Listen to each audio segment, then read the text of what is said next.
Hello दोस्त, नवीन mission 2.0 में आप सभी का मोस्ट वेलकम है।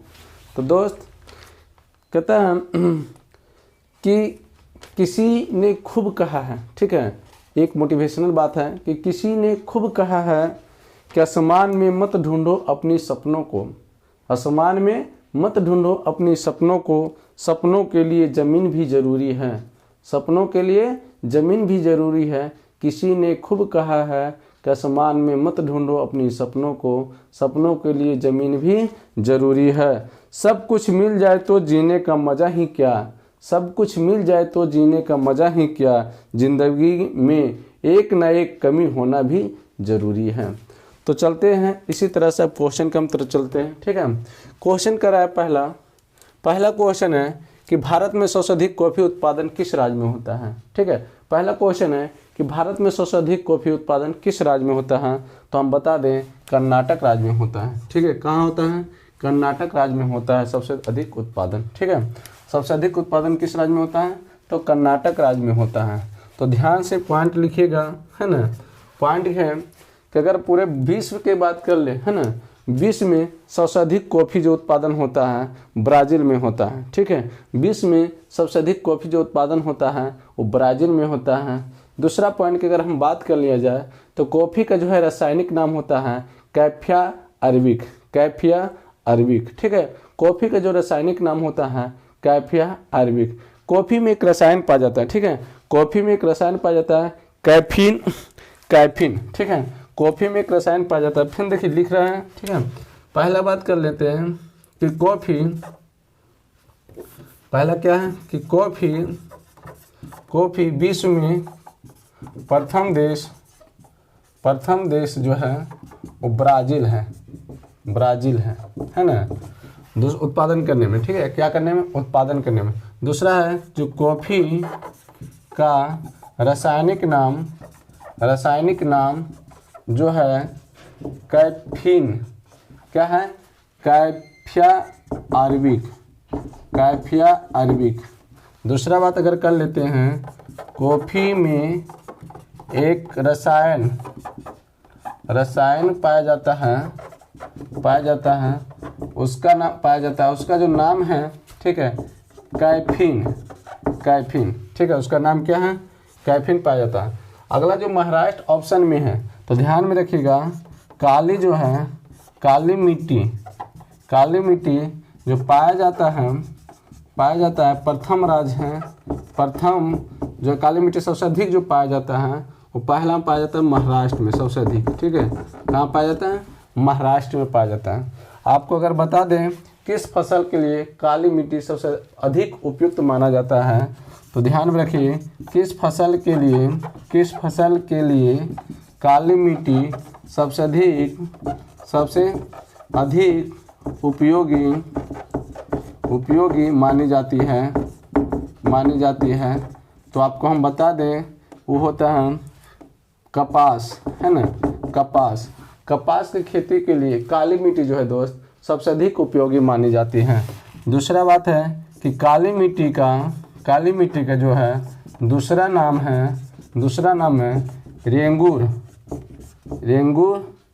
मिट्टी, ठीक है। तो फिर से एक बार हम क्वेश्चन की तरफ चलते हैं। क्वेश्चन आपको कह रहा था कि भारत के किस राज्य में कॉफ़ी सबसे अधिक उत्पादन होता है, तो कर्नाटक में, ठीक है। किस राज्य में? कर्नाटक में। रिपीट कर रहे हैं, आप लोग भी साथ रिपीट करिएगा तो याद हो जाएगा, ठीक है। किस राज्य में माना जाता है? कर्नाटक राज्य में माना जाता है, ठीक है। उसके बाद कर रहे हैं जो प्रथम देश में पूरा विश्व में जो है प्रथम कॉफ़ी का उत्पादन है ब्राज़ील होता है, ठीक है। कॉफ़ी में एक रसायन पाया जाता है, कॉफ़ी में एक रासायनिक नाम होता है जो है कैफिया अरेबिक। क्या है? कैफिया अरेबिक। अरेबिक जो है कॉफ़ी के एक, अगर बात किया जाए अरबिक है, अरबिक कॉफ़ी के मतलब कॉफ़ी अरबिक जो हमारा जो कॉफ़ी में अरबिक होता है, कॉफ़ी में जो है काफ़ी अरबिक जो है भारत में पाया जाता है, ठीक है। कॉफ़ी के एक रसायन नाम होता है कैफीन, है ना, कैफीन। उसके बाद कहा जाता है कि काली मिट्टी सबसे अधिक जो है महाराष्ट्र में पाया जाता है, काली मिट्टी सबसे अधिक महाराष्ट्र में पाया जाता है। काली मिट्टी का जो दूसरा नाम होता है रेंगूर मिट्टी होता है। और अगर एक अगला जो क्वेश्चन है दोस्त, जो काली मिट्टी है सबसे अधिक किस फसल के लिए उपयोगी माना जाता है, तो कपास के लिए माना जाता है, ठीक है। अब काली मिट्टी, अब अगर एक क्वेश्चन है कि भारत में सबसे अधिक किस प्रकार की मिट्टी पाया जाता है। ठीक है, तो बताइएगा, क्वेश्चन आपको हम छोड़ते हैं। ठीक है, भारत में सबसे अधिक किस प्रकार की मिट्टी पाई जाती है। चलिए, भारत में सबसे अधिक किस प्रकार की मिट्टी पाई जाती है, तब जवाब आएगा जलोढ़ मिट्टी, है ना, जलोढ़ मिट्टी। ठीक है, पहला क्वेश्चन आपका क्लियर हो गया होगा। इस सब पॉइंट आप नोट करते जाइए, अगर कभी भी ये सब पॉइंट से अगर क्वेश्चन पूछ दिया जाए तो छूटना नहीं चाहिए। ठीक है, आगे चलते हैं दूसरा क्वेश्चन।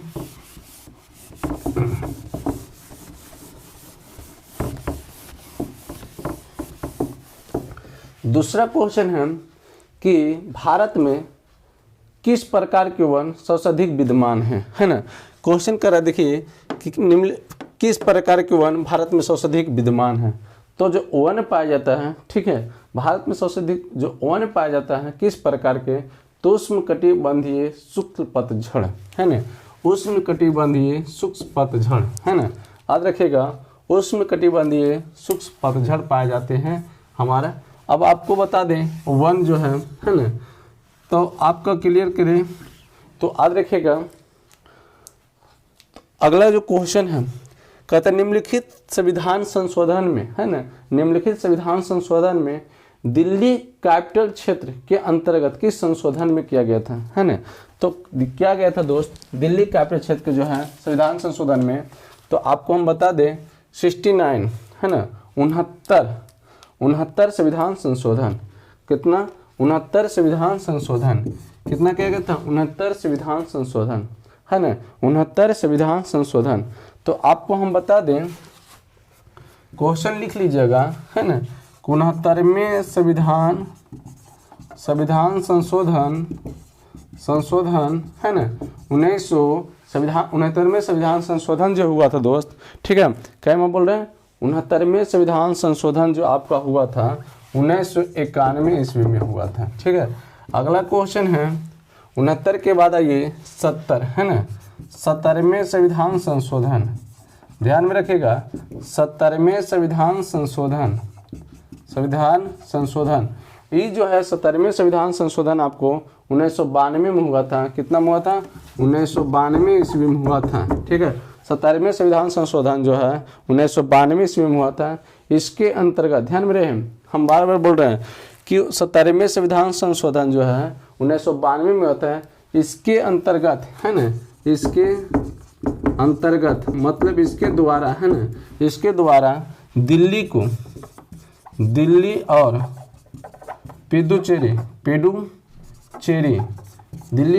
पुडुचेरी को राष्ट्रपति चुनाव लड़ने का, है ना, चुनाव लड़ने का अधिकार दिया गया था। ठीक, अधिकार दिया गया था, याद रहे। ठीक है, तो पहले बात हम बताएं, है ना, पहले बात क्या बताएं, 69वें संविधान संशोधन 1991 में हुआ था। इसके अंतर्गत दिल्ली के क्षेत्र को, है ना, दिल्ली को कैपिटल क्षेत्र माना गया था। ठीक है, अब 70वें संविधान संशोधन 1992 ईस्वी में हुआ था। इसके अंतर्गत, इस संशोधन के अंतर्गत दिल्ली के जनते और पुडुचेरी के जनते जो है वो राष्ट्रपति चुनाव लड़ने का अधिकार इसमें दिया गया था। अब आगे ये 71वें संविधान संशोधन, है ना, 71वें संविधान संशोधन, ये भी 1992 ईस्वी में हुआ था। 71वें संविधान संशोधन दोस्तों, ठीक है, 71वें संविधान संशोधन 1992 ईस्वी में होता है। इस संशोधन के अंतर्गत 8वीं अनुसूची, है ना, इस संशोधन 1992 ईस्वी में हुआ था। इस संशोधन के अंतर्गत, इस संशोधन के अंतर्गत, है ना, अंतर्गत 8वीं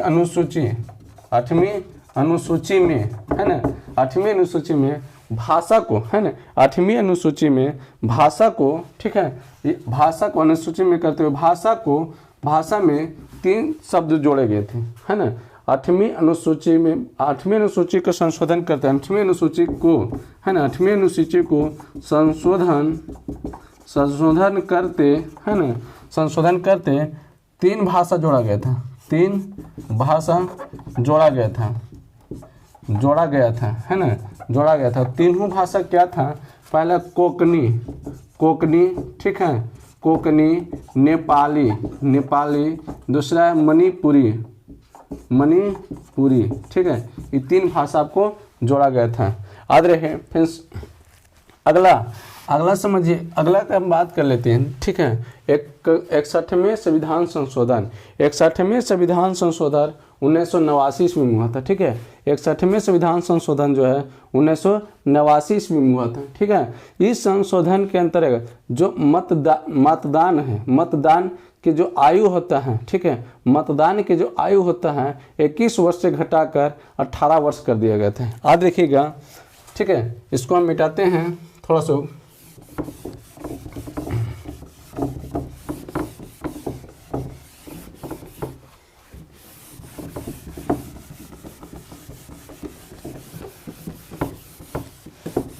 हाँ, अभी हम बोले क्या कि सबसे इम्पोर्टेंट क्वेश्चन है, VVI करके इम्पोर्टेंट क्वेश्चन, आपको बहुत एग्जाम में हमेशा क्वेश्चन पूछता है, चाहे वो रेलवे को, चाहे बिहार पुलिस को, चाहे तो GD को, ठीक है, और इत्यादि बहुत सारे एग्जाम में क्वेश्चन बहुत देखने के मिलता है, तो इसलिए बहुत इंपॉर्टेंट क्वेश्चन को माना गया, ठीक है।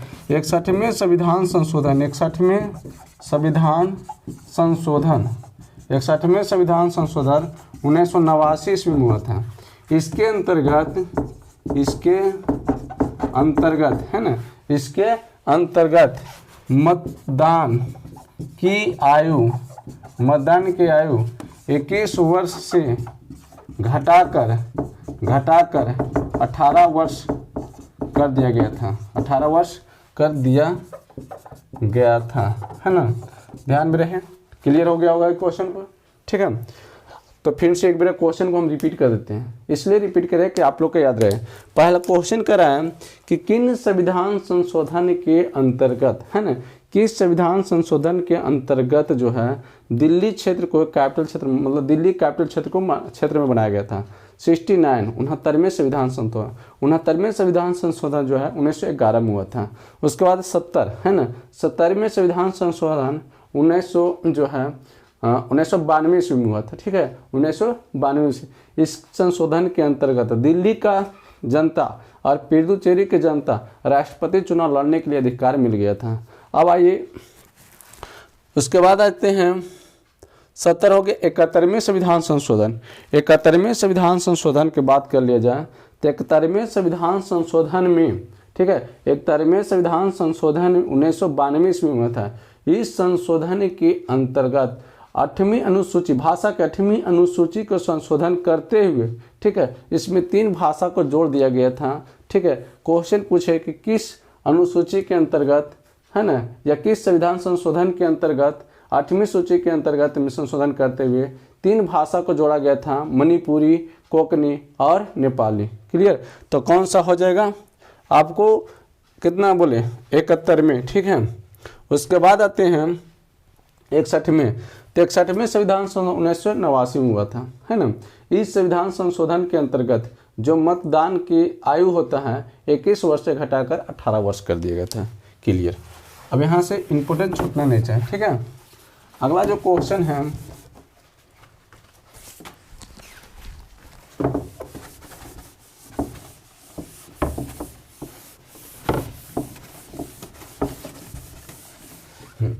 अगला क्वेश्चन कह रहा है कि माप तौल की दशमलव प्रणाली किस देश से लिया गया था, ठीक है। माप तौल के जो दशमलव के प्रणाली है वो फ्रांस से लिया गया था। किसे? तो फ्रांस से लिया गया था, ठीक है। तो ध्यान में रखिएगा, है ना, क्वेश्चन को लिख लीजिएगा कि फ्रांस का जो राजधानी है, फ्रांस को राजधानी जो है वो पेरिस है ना, पेरिस है। दूसरा अगर बात कर लेते हैं ब्रिटेन का जो राजधानी है वो लंदन है, ठीक है। और जर्मनी का राजधानी जो है, जर्मनी का राजधानी वो है बर्लिन। अब एक और आता है चीन। चीन का राजधानी जो है, चीन का राजधानी है ना बीजिंग है, बीजिंग। क्लियर हो गया होगा, ठीक है। अगला क्वेश्चन है कि निम्नलिखित में से, है ना, निम्नलिखित में से 13 दिसंबर 1946 को संविधान में उद्देश्य संकल्प प्रस्तावित किया था जो भारत के संविधान में उद्देशिकाएं का आधार बन गया था, तो कौन किया था? तो इसको आप जरा सा गौर से देखिएगा, ठीक है। क्वेश्चन है कि 13 दिसंबर 1946 में संविधान सभा का एक उद्देश्य संकल्प प्रस्तावित किया था जो भारत के संविधान में उद्देशिका बन गए थे। किसने किया था? तो इसका करेक्ट आंसर आपका हो जाएगा, सही आंसर पंडित जवाहरलाल नेहरू, ठीक है, पंडित जवाहरलाल नेहरू। और थोड़ा सा इसका पॉइंट आप लिखते जाइएगा, ठीक है। इसका जो पॉइंट है, पहला पॉइंट है ना, पंडित जवाहरलाल नेहरू, पंडित जवाहरलाल नेहरू, पंडित जवाहरलाल नेहरू भारत का प्रथम प्रधानमंत्री बना था, है ना, प्रथम प्रधानमंत्री बना था। याद रखिए, प्रथम प्रधानमंत्री पंडित जवाहरलाल नेहरू बना था।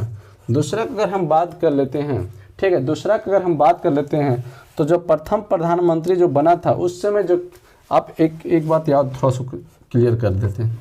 तो जिस समय हमारा देश आज़ाद हुआ था 15 अगस्त 1947 में कैबिनेट मंत्री भी बनाया गया था, ठीक है। तो कैबिनेट मंत्री में, है ना, कैबिनेट मंत्री जो था वो अगर बात कर लिया जाए, पहला डॉक्टर बी आर अम्बेडकर, है ना, बी आर अम्बेडकर। उस समय जो थे डॉक्टर भीमराव अम्बेडकर जो थे वो किस पद पे थे? वो जो है वो विधि मंत्री थे, विधि मंत्री थे। याद रखिएगा, डॉक्टर भीमराव अम्बेडकर जो थे वो विधि मंत्री थे और डॉक्टर राजेंद्र प्रसाद, है ना, डॉक्टर राजेंद्र प्रसाद जो थे वो जो थे किसका बोले?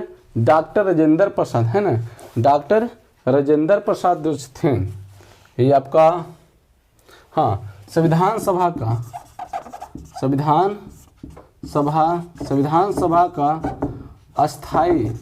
अस्थाई अध्यक्ष थे, है ना, संविधान सभा का अस्थाई अध्यक्ष थे। आपको हम बता दें, जब 9 दिसंबर 1946 में जब बैठक हुआ था तो उसमें संविधान सभा का अस्थाई अध्यक्ष, है ना, फिर से क्लियर कर लेते हैं। 9 दिसंबर 1946 को जो अंतिम बैठक हुआ था, संविधान सभा का जो बैठक हुआ था, है ना, हुआ था, उसमें है ना, उसमें डॉक्टर सच्चिदानंद सिंह को, है ना, अस्थाई अध्यक्ष चुना गया था, अस्थाई अध्यक्ष चुना गया था, है ना, चुना गया था। अगर यही क्वेश्चन पूछ दिया जाए कि संविधान सभा का प्रथम अध्यक्ष कौन था, तो संविधान सभा का जो है प्रथम अध्यक्ष डॉक्टर सच्चिदानंद सिंह था। संविधान सभा का प्रथम अध्यक्ष डॉक्टर सच्चिदानंद सिंह था, ठीक है। अगला जो क्वेश्चन हम बात कर लेते हैं, डॉक्टर राजेंद्र प्रसाद, है ना, डॉक्टर राजेंद्र प्रसाद जो थे,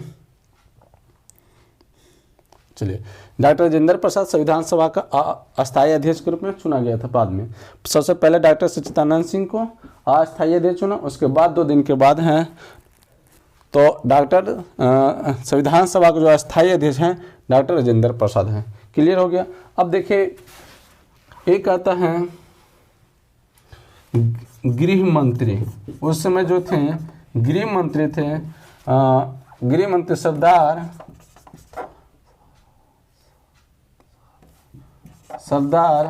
वल्लभ भाई पटेल, सरदार वल्लभ भाई पटेल थे, है ना, सरदार वल्लभ भाई पटेल थे। कौन? गृह मंत्री, ठीक है, क्या थे? गृह मंत्री सरदार वल्लभ भाई पटेल थे। आपको बता दें, है ना, उसके बाद हम आपको बता दें कि संविधान सभा बनने में, ठीक है, इसको हम मिटा देते पहले, क्लियर रखिएगा, ठीक है।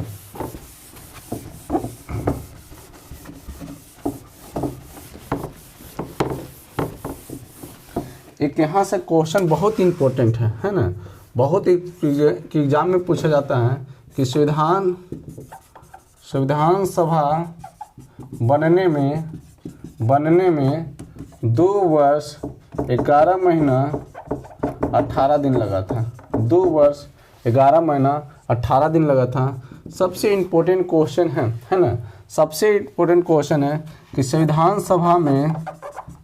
सभा में कुल महिलाओं के सदस्य, कुल महिला का जो सदस्य थे वो कितना थे, तो 15 थे, ठीक है। कुल महिला के सदस्य कितना थे, तो 15 थे। अगला क्वेश्चन है कि किस सभा का अध्यक्ष उसका सदस्य नहीं करता है।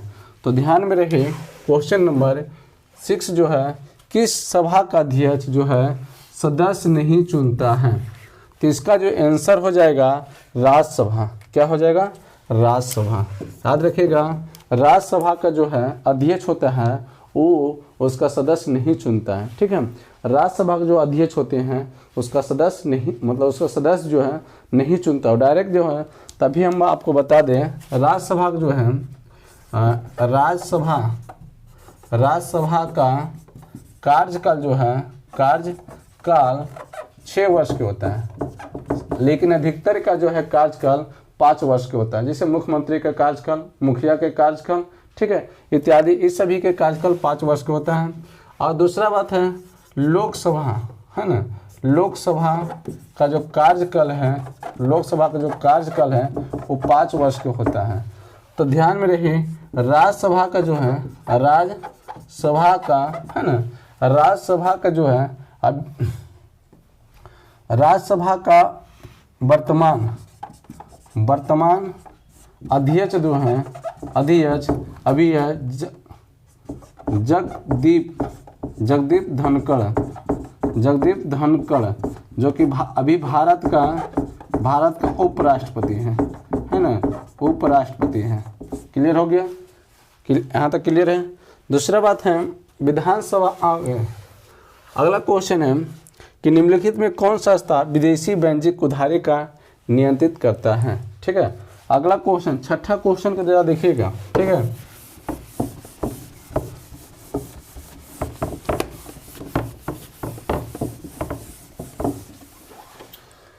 कहता है कि किस संस्था विदेशी वाणिज्यिक उधारी का नियंत्रित करता है। तो नियंत्रण जो करता है वो आरबीआई करता है। कौन करता है, आरबीआई, ठीक है। क्या करता है, आरबीआई नियंत्रण करता है। ध्यान में रहे, आरबीआई नियंत्रण करता है। तो दूसरा बात आपको पता होना चाहिए इस बात को लेकर, है ना, कि भी आरबीआई का मुख्यालय, आरबीआई के मुख्यालय, है ना, आरबीआई के जो है मुख्यालय है, आरबीआई के मुख्यालय आपको मुंबई है, मुंबई या महाराष्ट्र कर सकते हैं, ठीक है। दूसरा बात अगर कर देते हैं आरबीआई के मुख्यालय, तो बताइए आरबीआई का स्थापना 1 अप्रैल 1935 में हुआ था। 1 अप्रैल 1935 में हुआ था। अब आरबीआई वर्तमान में, है ना, वर्तमान में आरबीआई का अध्यक्ष, आरबीआई का गवर्नर तो कौन सा, शक्तिकांत दास। और दूसरा अगर आप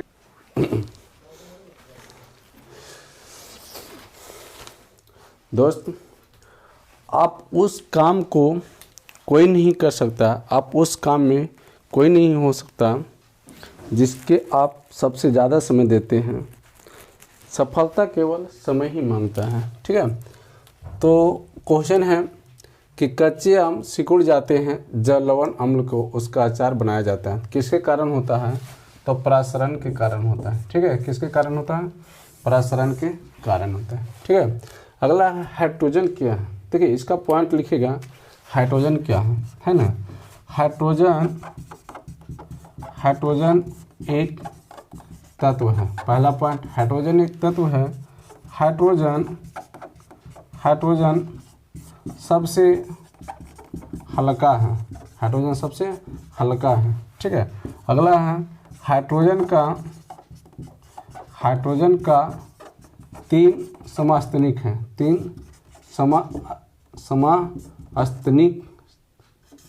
समस्थानिक है ना। पहला है अगर 3 समस्थानिक है, पहला ड्यूटेरियम।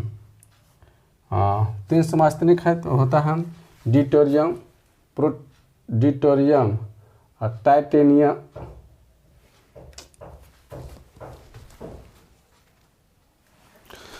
तो हम क्या बोले, हाइड्रोजन का 3 समस्थानिक होता है, प्रोटियम, डाइटेरियम और टाइटेनियम। ठीक है। दूसरा और अगला पॉइंट जो है, भविष्य का ईंधन किसको कहते हैं, तो हाइड्रोजन को कहते हैं। ठीक है। भविष्य का ईंधन हाइड्रोजन को कहते हैं। क्लियर हो गया। अगला पॉइंट है, अगला क्वेश्चन है कि विटामिन की खोज किसने किया। ठीक है। विटामिन का खोज जो है किसने किया, तो देखिए विटामिन की खोज फ्रैंक ने किया। ठीक है। विटामिन की खोज लिख लीजिएगा। विटामिन का जो खोज है, ठीक है, विटामिन का खोज फ्रैंक 1911 ईस्वी में किया था। ठीक है। 1911 ईस्वी में। अब रखिएगा। उसके बाद है विटामिन, जैसे बहुत है विटामिन ए का जो कमी से है ना रतौंधी होता है। क्या होता है, रतौंधी होता है। दूसरा बात कर लेते हैं, विटामिन बी के कमी से है ना बेरी रोग होता है। ठीक है। अगला बात कर लेते हैं, विटामिन सी के कमी से है ना स्कैर्वी रोग होता है। विटामिन सी की कमी से स्कैर्वी रोग होता है। और विटामिन डी की कमी से रेक्टस रोग होता है। ठीक है। अब विटामिन ई की कमी से है ना, विटामिन ई की कमी से जनन क्षमता में कमी आता है। ठीक है। जनन क्षमता में कमी होता है। क्लियर हो गया। अगर बात कर ले विटामिन ए का सबसे जो अच्छा स्रोत होता है, ठीक है, विटामिन ए का सबसे अच्छा जो स्रोत है वह है गाजर। ठीक है। अगला क्वेश्चन है कि सोल्डर किस धातु का मिश्रण है। ठीक है। सोल्डर किस धातु का मिश्रण है, तो लिखिएगा। इसको हम मिटा दे रहे हैं। ठीक है।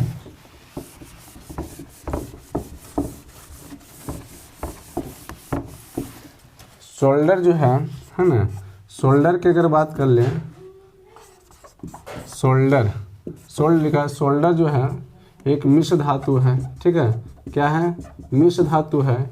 ये जो है Sn + Pb। Sn मतलब स्टील प्लस लेड मतलब शीशा है ना, शीशा का मिश्र धातु होता है। आगे हम बात कर लेते हैं। ठीक है। एक आता है कांसा, एक आता है पीतल, है ना, कांसा और पीतल। ठीक है। कांसा और पीतल है जो होता है कॉपर प्लस जिंक का है। ठीक है। ये हो गया कॉपर प्लस जिंक का। और आगे जो है कॉपर प्लस Sn है ना, ये हो गया कॉपर प्लस टिन का। ये हो गया कॉपर प्लस जिंक का। फिर से सुनिए, जो सोल्डर है एक मिश्र धातु है, कांसा भी मिश्र धातु है, पीतल भी मिश्र धातु है। ठीक है। क्या है, पीतल भी मिश्र धातु है। इसके यूनिट्स के लिए पीतल भी मिश्र धातु है।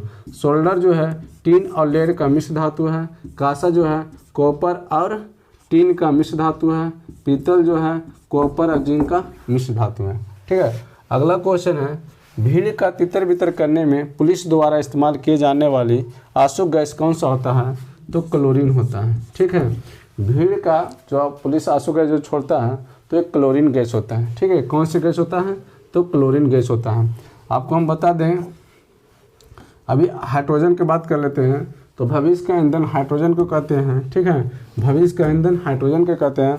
अमोनिया को, अमोनिया जो सूत्र होता है NH4 होता है। अमोनिया का जो सूत्र होता है NH4 होता है, ठीक है। अमोनिया का जो सूत्र होता है NH4 होता है। अब आगे बात कर लेते हैं CO2 जो है कार्बन डाइऑक्साइड का है ना। CO2 कार्बन डाइऑक्साइड का है, ठीक है। कार्बन डाइऑक्साइड का CO2 होता है। और CO जो है कार्बन मोनोऑक्साइड का, कार्बन मोनोऑक्साइड का होता है। कार्बन मोनोऑक्साइड का होता है CO, ठीक है। जब कोई ईंधन संपूर्ण रूप से दहन नहीं कर पाता है तो कार्बन मोनोऑक्साइड गैस उत्पन्न होता है, ठीक है। अब पूर्ण दहन जब होता है तो कार्बन डाइऑक्साइड होता है। क्लियर हो गया यहाँ तक। अगर बात कर ली जाए, है ना, बात कर ली जाए कि हाइड्रोजन सल्फाइड, है ना, हाइड्रोजन सल्फाइड H2S, इसका जो सूत्र होता है हाइड्रोजन सल्फाइड का सूत्र होता है। ध्यान में रखिएगा इतना बात को, ठीक है। फिर से अगर बात कर लेते हैं, सोल्डर जो मिश्र धातु होता है टिन और लेड का होता है। कांसा मिश्र धातु होता है कॉपर और टिन का। और पीतल मिश्र धातु होता है कॉपर और जिंक का। तो अमोनिया जो सूत्र होता है NH4 होता है। कार्बन डाइऑक्साइड का सूत्र होता है CO2, कार्बन मोनोऑक्साइड का CO, हाइड्रोजन सल्फाइड का होता है H2S, ठीक है। अगला क्वेश्चन है कि सिरका निम्नलिखित में किसका रासायनिक नाम है। इसको हम मिटाते हैं।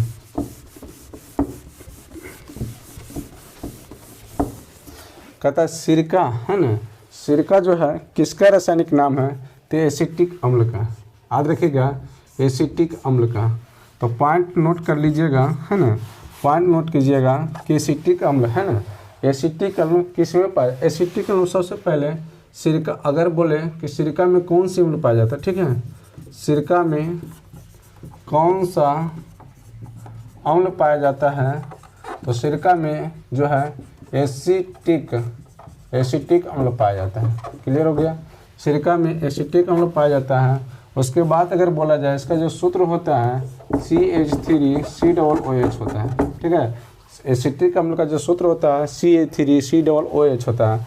आगे बात कर लेते हैं भोजन, है ना, भोजन पचाने में कौन अम्ल मदद करता है, कौन अम्ल मदद करता है, ठीक है। तो ये हो जाएगा HCl, हाइड्रोक्लोरिक अम्ल, ठीक है, हाइड्रोक्लोरिक अम्ल। अगला क्वेश्चन पूछेगा कि टमाटर में कौन सा अम्ल पाया जाता है। टमाटर में जो है, टमाटर में ऑक्जेलिक अम्ल पाया जाता है, ठीक है।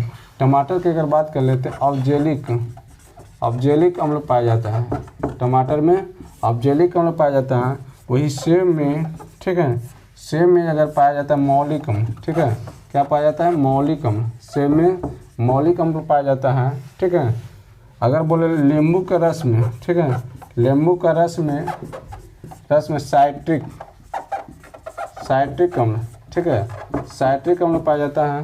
क्लियर हो गया वहाँ तक, ठीक है। अगला है, ये क्वेश्चन बहुत इंपॉर्टेंट है दोस्त, ठीक है, ये क्वेश्चन बहुत इंपॉर्टेंट है कि लाल चींटी या बिच्छू के डंक में, बिच्छू का डंक में, है ना, डंक में कौन से अम्ल पाया जाता है। तो फॉर्मिक अम्ल, है ना, फॉर्मिक अम्ल। कौन सा अम्ल पाया जाता है, फॉर्मिक अम्ल पाया जाता है, ठीक है। लाल चींटी या बिच्छू के डंक में फॉर्मिक अम्ल पाया जाता है। क्लियर हो गया यहाँ तक। अगला क्वेश्चन है कि घरेलू खाना पकाने के लिए गैस का,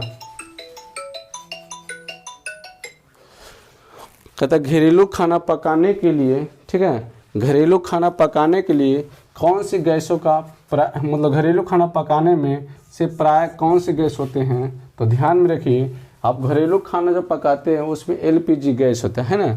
आप डायरेक्ट अगर ऑप्शन रहेगा LPG गैस तो आप ऑप्शन मार दीजिएगा LPG गैस, ठीक है, क्या मारेगा, LPG गैस, ठीक है। लेकिन अगर ऑप्शन नहीं रहे तो क्या करिएगा, ध्यान से देखिए। अगर ऑप्शन है क्या इसमें LPG गैस है, नहीं है। घरेलू खाना पकाने में गैस से प्राय क्या होता है, तो आपका अगर ऑप्शन रहे तो द्रवित ब्यूटेन, आइसोब्यूटेन होता है। याद रखिएगा LPG गैस, है ना, LPG गैस जो होते हैं वो उसमें जो मिला हुआ रहता है, इसका क्या कह सकते हैं, द्रवित ब्यूटेन, है ना, प्लस आइसोब्यूटेन, आइसोब्यूटेन, ध्यान में रखिएगा, ठीक है। उसके बाद अगर एलपीजी में, एलपीजी गैस में, है ना, जो सिलेंडर में एलपीजी गैस जो प्रयोग किया जाता है उसमें जो गंध आता है उसमें हम एथिल मार कैप्टन एक गैस मिला देते हैं, जिसके कारण वह क्या होता है, गंध उत्पन्न होने लगता है, ठीक है। एलपीजी गैस में एक इथिल मार कैप्टन गैस मिला देता है, जिसके कारण क्या होता है, गंध उत्पन्न होने लगता है। अगला जो है ध्यान से देखिएगा, तो आप ब्यूटेन की अगर बात करते हैं, है ना, ब्यूटेन का जो अणुसूत्र होता है, ब्यूटेन का जो अणुसूत्र होता है C4H10 होता है, C4H10 होता है। अगर बात बोल दें बेंजीन, है ना, बेंजीन का जो है, बेंजीन का अणुसूत्र जो होता है C6H6 होता है, ठीक है। अगर बात बोले मीथेन, है ना, तो मीथेन का जो अणुसूत्र होता है CH4 होता है, ठीक है। मीथेन का अणुसूत्र जो होता है CH4 होता है। यहाँ तक क्लियर हो गया होगा। अगला संश्लिष्ट पॉलीमर कौन सा है, तो पॉलीएस्टरीन संश्लिष्ट जो है पॉलीमर है। तो आपको हम बता दें संश्लिष्ट पॉलीमर जो है पॉलीएस्टरीन दोस्त अगला क्वेश्चन है कि निम्नलिखित में से उस कण का नाम बताओ जिसके की श्रृंखला अभिक्रिया के लिए यूरेनियम के विखंडन के दौरान बना रहना अनिवार्य है, ठीक है। तो ऑप्शन के अनुसार देखिएगा, कहता है श्रृंखला अभिक्रिया के यूरेनियम के विखंडन के द्वारा, है ना, जो दौरान बने रहना अनिवार्य है, तो कौन सा ऑप्शन सुनिएगा, ठीक है। इलेक्ट्रॉन, प्रोटॉन, न्यूट्रॉन, है ना, इलेक्ट्रॉन, प्रोटॉन, न्यूट्रॉन। दोस्त जो आपका बगल या पड़ोसी या अपने दोस्त जो कोई भी है, ठीक है, जो कहता है कि आपसे कुछ हो नहीं सकता है, तो उसे करके दिखाइए, यही मौका है, ठीक है, फिर बार बार मौका नहीं आता है। तो चलिए क्वेश्चन क्या ऑप्शन है, इसका अनुसार आंसर हो जाएगा आपको, ठीक है, न्यूट्रॉन। क्या हो जाएगा, न्यूट्रॉन। क्या हो जाएगा, न्यूट्रॉन हो जाएगा, ठीक है। ध्यान रहे, अभी क्वेश्चन को हम पोस्टमार्टम कर देते हैं, ठीक है, इसका हम पूरा डिटेल कर देते हैं। तो आप इसको पोस्टमार्टम करिए, पॉइंट लिखते भी जाइएगा। अभी सबसे पहले अगर बात किया जाए, थोड़ा सा समझा देते हैं, ठीक है। इन नाभिक होता है, इसको हम नाभिक बोलते हैं, ठीक है। नाभिक में जो है न्यूट्रॉन और प्रोटॉन उपस्थित रहता है, आपको बता दें, ठीक है। तो पहले बात करिएगा कि नाभिक का जो है, नाभिक का खोज, है ना, नाभिक का खोज रदरफोर्ड ने किया था। इसका जो खोज किया था, ठीक है, रदरफोर्ड ने किया था। नाभिक का खोज जो है रदरफोर्ड किया था, ठीक है, खोज इसका रदरफोर्ड किया था। पॉइंट को याद रखिएगा। अगला जो है, ठीक है, कि नाभिक में उपस्थित, है ना, क्या कौन रहता है, कौन नाभिक में उपस्थित जो है, क्या बोले, न्यूट्रॉन प्लस प्रोटॉन, ठीक है। उसके बाद अगला पॉइंट जो है नोट कर ले जाना है, ठीक है, कि न्यूट्रॉन जो उदासीन होता है, न्यूट्रॉन क्या होता है, उदासीन होता है, इस पे कोई चार्ज नहीं होता है। जैसे कि अगर बात कर ली जाए, प्रोटॉन पे जो है पॉजिटिव चार्ज होता है, एक आता है इलेक्ट्रॉन पे निगेटिव चार्ज होता है। ध्यान से लिख सकते हो, ठीक है, कि प्रोटॉन पे जो आवेश होते हैं, वो पॉजिटिव होते हैं। क्या होते हैं, पॉजिटिव होते हैं, ठीक है, या धनात्मक हम कह सकते हैं इसको, धनात्मक, ठीक है। और न्यूट्रॉन पे, इलेक्ट्रॉन पे, ठीक है, इलेक्ट्रॉन पे आवेश जो है, आवेश निगेटिव होता है। क्या होता है, निगेटिव, ठीक है, ऋणात्मक, क्या बोलेंगे, ऋणात्मक, ठीक है। अगला पॉइंट याद रखिएगा, है ना, कि इलेक्ट्रॉन पे जो है, एक इलेक्ट्रॉन में, ठीक है, एक इलेक्ट्रॉन में जो आवेश होते हैं -1.6 गुने 10⁻⁻90 कूलम होता है, ठीक है। एक इलेक्ट्रॉन बराबर होता है -1.6 गुने 10⁻⁻90 कूलम। अगला बात कर लेते हैं, एक प्रोटॉन बराबर होता है +1.6 गुने 10⁻⁻90 कूलम। तो थोड़ा इसके बाद याद रखिएगा, हम बता रहे हैं देखो कूलम, तो यहाँ याद रख लीजिएगा कि आवेश का जो है, आवेश का एसआई मात्रक है, आवेश का एसआई जो मात्रक है वो कूलम है। ठीक है, क्या कूलम है, सी। अब ध्यान से देखिए अगला जो पॉइंट है दोस्त, है ना, अगला जो पॉइंट है कि इलेक्ट्रॉन का जो खोज किया था, इलेक्ट्रॉन का खोज, ठीक है, इलेक्ट्रॉन का खोज जो है, इलेक्ट्रॉन के खोज किया था थॉमसन, ठीक है, 1847 ईस्वी में, 1847 ईस्वी में। ठीक है, कभी कभी आपको एनसीईआरटी बुक में थॉमसन के नाम से भी इसका नाम रहेगा। ठीक है, थॉमसन या थॉमसन। अगला है प्रोटॉन। ठीक है, कि प्रोटॉन का जो खोज हुआ था, प्रोटॉन का खोज किया था रदरफोर्ड। कौन किए थे, रदरफोर्ड। ठीक है, प्रोटॉन के जो खोज किया था वो जो है रदरफोर्ड के थे। अगर ईस्वी की हम बात कर लिया जाए, ठीक है, तो 1920 ईस्वी में किए थे, 1920 ईस्वी। अगला है न्यूट्रॉन। ठीक है, न्यूट्रॉन का जो खोज किया था, न्यूट्रॉन का जो खोज किया था चार्विक थे। कौन थे, चार्विक थे। ये जो है 1932 ईस्वी में खोजे गए थे। ठीक है, तो एक क्वेश्चन पे आपको इतना हम बताएं, अगर इससे रिलेटेड क्वेश्चन अगर बिहार पुलिस सेट में कहूँ अगर पूछ दिया जाए तो आप गलत नहीं करिएगा। ठीक है, तो चलिए फिर से क्वेश्चन को आप पढ़िए क्या कहता है। तो हम अगला क्वेश्चन की तरफ चलते हैं। ठीक है, आप इसको स्क्रीनशॉट लेना है तो ले लीजिए। अगला क्वेश्चन है ना, क्वेश्चन को हम मिटाते हैं, क्वेश्चन हम लिखते हैं, ये इम्पोर्टेंट था इसीलिए हम इसको एक क्वेश्चन लिख कर हम आपको बता दिए थे। ठीक है, तो आप लीजिए स्क्रीनशॉट। चलिए आगे क्वेश्चन कब चलता है।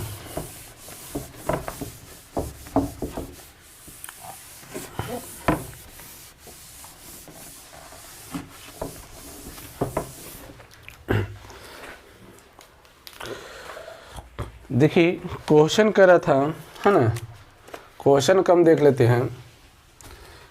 नुमा क्वेश्चन है दोस्त, नुमा क्वेश्चन है कि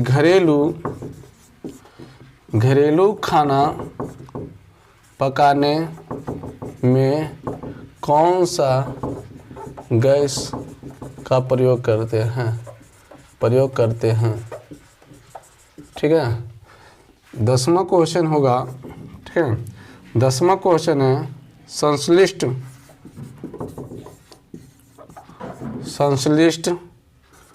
पॉलीमर,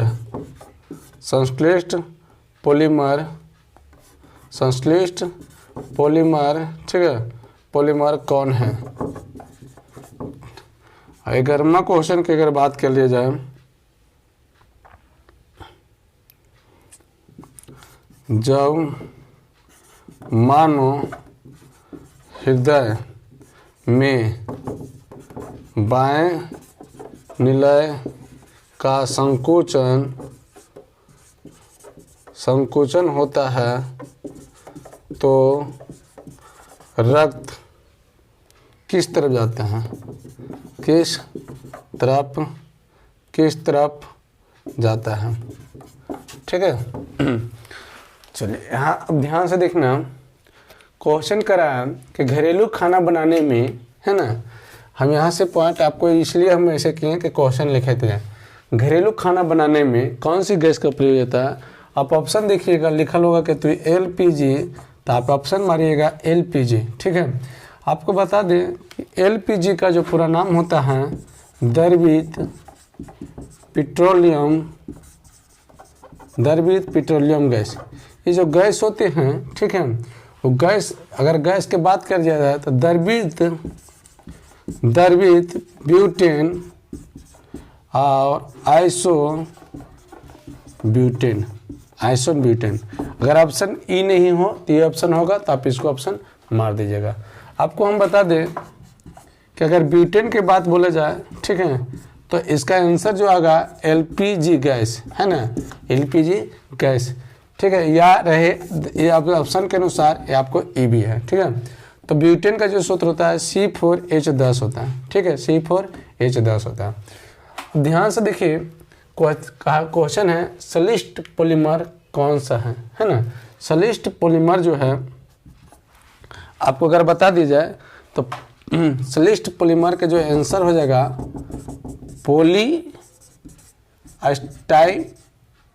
पॉलीस्टाइरीन, है ना, पॉलीस्टाइरीन। तो आपको ये आंसर है पॉलीस्टाइरीन। क्लियर हो गया ना 10वां का। तो ध्यान में रखिए, सबसे पहले जो है पॉलिस्टर का अगर बात किया जाए, है ना, पॉलीमर जो है सबसे पहले इंग्लैंड में, है ना, इंग्लैंड में बनाया गया था, है ना, इंग्लैंड में बनाया गया था। ठीक है, याद रखिएगा, पॉलीमर जो है सबसे पहले इंग्लैंड में बनाया गया था। ठीक है, आगे जो है, जब मानो हृदय में बाह्य के संकुचन होता है तो रक्त जो है किस तरफ होता है, तो इसका आपका आंसर हो जाएगा महाधमनी, है ना, महाधमनी। लेकिन ध्यान रहे दोस्त, ठीक है, महाधमनी, ध्यान रहे कि जो है सबसे इम्पोर्टेंट कर बात है, महाधमनी की बात किया जाए तो जो धमनी है, धमनी शुद्ध रक्त को, है ना, शुद्ध रक्त को परिवहन करता है, शुद्ध रक्त को परिवहन करता है। ठीक है, शुद्ध रक्त को कौन, धमनी। अगर बात कर लिया जाए सीरा, ठीक है, सीरा जो है अशुद्ध रक्त को क्या करता है, परिवहन करता है, मतलब ले जाता है। ठीक है, अगर बात किया जाए, है ना, तो थोड़ा सा आपको देख लेना है कि अगर अगला पॉइंट है कि रक्त है, ठीक है, रक्त जो है, रक्त में अगर जो रोधिकाणु हो जाता है, ठीक है, रोधिकाणु है 3 प्रकार से बांटा गया है, RBC, है ना, और WBC। एक होता है प्लेटलेट्स, है ना। RB का जो जीवन काल होता है ना, RB का जो जीवन काल होता है 120 डेज होता है। RB का जो जीवन काल है कितना है, 120 डे होता है। और WBC का जो जीवन काल है 5 से 7 डे का होता है, 5 से 7 डे। ठीक है, 5 से 7 डे का होता है। क्लियर हो गया ना। एक सबसे पॉइंट अगर है कि WBC को हम क्या कहते हैं, शरीर को सैनिक के नाम से भी जानते हैं, सैनिक, है ना। WBC को हम लोग शरीर का सैनिक नाम से जानते हैं। क्यों जानते हैं शरीर के सैनिक, अगर जिस जगह हम रहते हैं दोस्त, ठीक है, जिस जगह हम रहते हैं उस जगह बहुत सारे बैक्टीरिया, है ना, वायरस, प्रोटोजोआ इत्यादि रहते हैं। जब बैक्टीरिया, प्रोटोजोआ, ठीक है, हमारे बॉडी में प्रवेश करने लगता है, जब बैक्टीरिया या वायरस, प्रोटोजोआ हमारे बॉडी में प्रवेश करने लगते हैं, तो RBC अगर कि हमारे शरीर में मजबूत रहता है, मतलब RBC की संख्या ज़्यादा रहता है, मतलब RBC जो है, RBC बाहरी जो आने वाला बैक्टीरिया होते हैं उसको क्या करते हैं, मार देते हैं। इसीलिए हमारा बॉडी में जो है WBC को हम लोग क्या कहते हैं, शरीर का सैनिक कहते हैं। मतलब बाहर से आने वाला बैक्टीरिया या प्रोटोजोआ या वायरस को मार देने के काम करता है, इसीलिए हम इसको क्या कहते हैं कि शरीर का सैनिक के नाम से जाने जाते हैं। ठीक है, अब एक बात याद क्लियर रखिएगा, अगर यहाँ से बात हुआ तो RBC जानते हैं, RBC जो है रक्त का जो है, अगर पूछे रक्त का रंग जो होता है, रक्त का रंग, है ना, रक्त का रंग हेमोग्लोबिन एक रंजक है ना, हेमोग्लोबिन एक रंजक है जिसके उपस्थिति के कारण रक्त का रंग जो है लाल होता है, जिसके उपस्थिति के कारण रक्त का जो है लाल होते हैं। ठीक है दोस्त,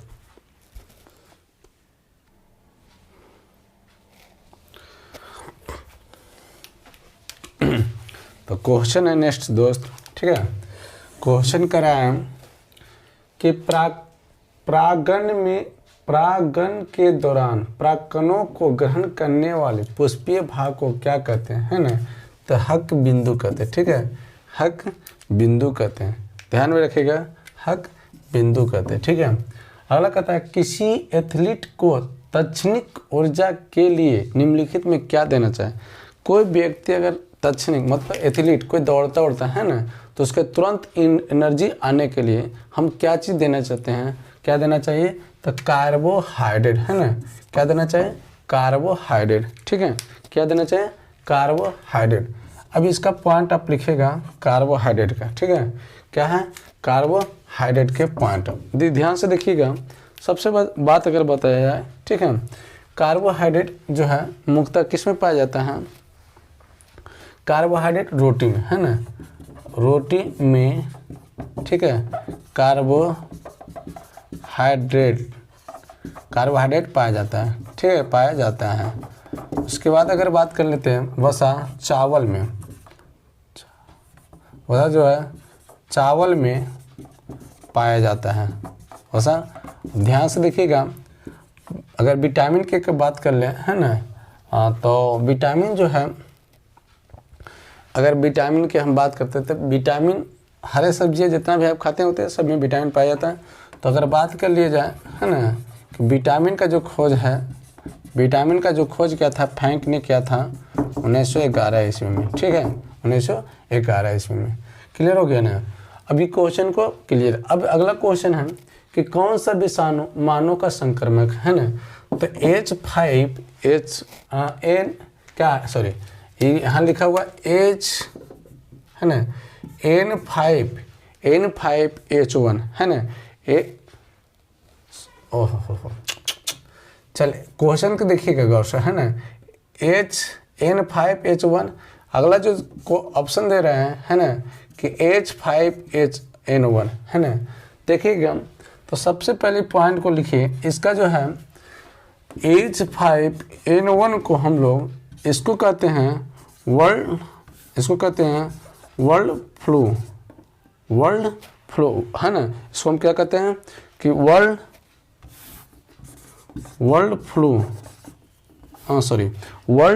फ्लू के नाम से जानते हैं, वर्ल्ड फ्लू के नाम से जानते हैं, वर्ल्ड फ्लू। अगला जो क्वेश्चन है H1N1 को हम लोग, है ना, स्वाइन फ्लू के नाम से जानते हैं। याद रहे H5H1 के वर्ल्ड फ्लू के नाम से हम जानते हैं, ठीक है। क्या करें, H5N1 को वर्ल्ड फ्लू के नाम से जानते हैं, H1 और N1 को हम स्वाइन फ्लू के नाम से हम जानते हैं। अब आपको हम बता दें, इसका आंसर हो जाएगा H5N1, है ना, H5N1 हो जाएगा। तो अगर बोले वर्ल्ड फ्लू जो है किससे होता है, तो H5N1 से। अगर पूछा जाए स्वाइन फ्लू किससे होता है, तो H1 और N1 से, ठीक है। अगर तुमसे पूछ दिया जाए, ठीक है, तुमसे अगर क्वेश्चन पूछ दिया जाए दोस्त, ठीक है, कि H1, है ना, H1 H और N1 का, है ना, या क्वेश्चन में कह सकते हैं स्वाइन फ्लू का वाहक कौन है, स्वाइन फ्लू का वाहक कौन है, तो H1N1 का, या क्वेश्चन में रहेगा स्वाइन फ्लू का वाहक कौन सा है, तो सुअर है, ठीक है। कौन सा है, सुअर है। सुअर के द्वारा हम लोग क्या होते हैं, और स्वाइन फ्लू के हो जाता है बीमारी, ठीक है। चलिए अब देखिए,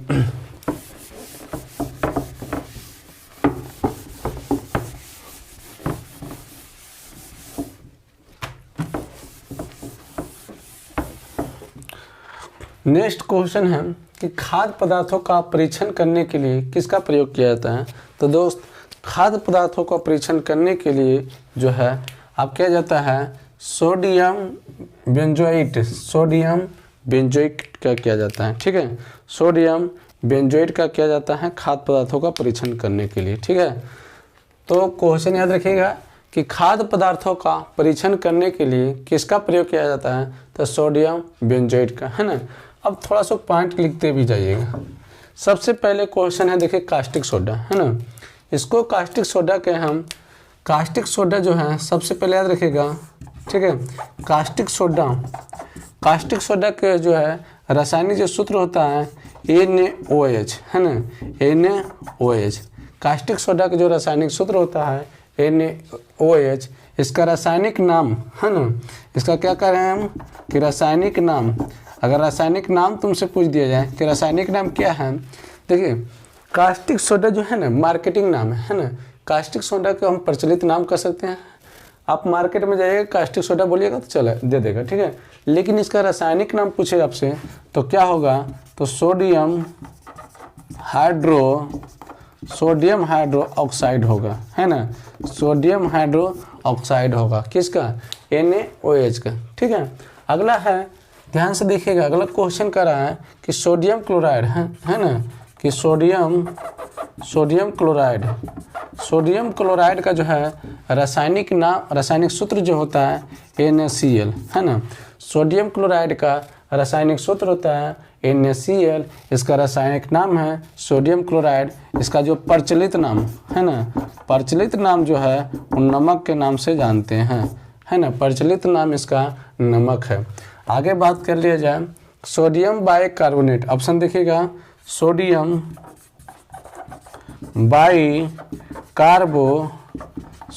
बाइकार्बोनेट, इसका सूत्र होता है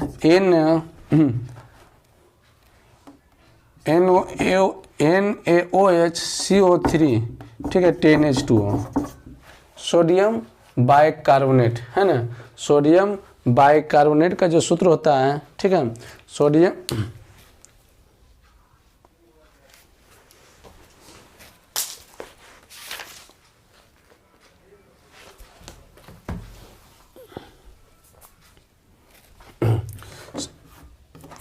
हाँ दोस्त देखिए मिस्टेक हो गया, सॉरी, ठीक है, सॉरी, मिस्टेक से लिखा गया था NaH, है ना।